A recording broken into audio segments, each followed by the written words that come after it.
All right, so let's say you had a kid born last week, and you are pretty sure you know what are all the things you need to do to make that kid successful, because that's really what you're measuring at this point, is you want them to be successful in school and life and all that.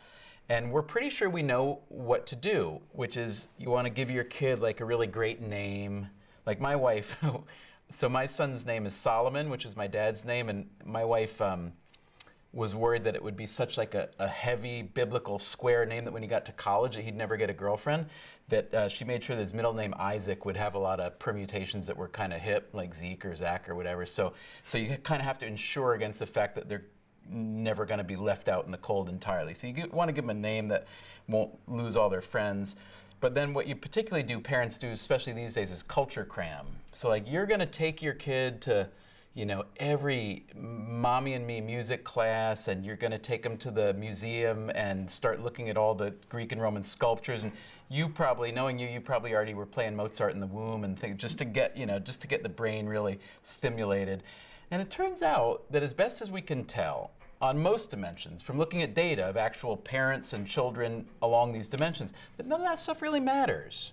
That it just doesn't make your child better, smarter. It might make you happier, might even make them happier, might also make them miserable, right? All this culture cramming and being dragged around to museums and stuff.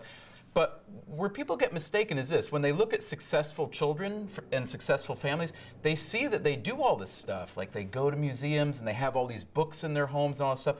But it turns out that those are not causal elements, that having all those books and going to the museums, those are the things that people who are accomplished in life and are smart, maybe even make a lot of money, are a little bit more likely to do. But then there's this idea that if you do all that for your kid, it will make it happen. Like it's some medicine that you can give them and it will turn into magic, and it just doesn't work that way. Sorry. Yeah, I'd say the data that we've looked at suggests that by the time you actually have a kid, most of the choices you make that will make you a good parent, you've already made them. So it's not to taking the kids to the museums and whatnot. I mean, I always said, you can teach a kid just as much at the grocery store as you can at a museum. Maybe more. There's more to learn for a young kid at the grocery store than at the museum. But the kinds of things which are associated with successful outcomes of kids are having parents who have themselves worked hard, who have gained economic means, who are interested in life. And the specifics you do with your kids, it doesn't matter what you do.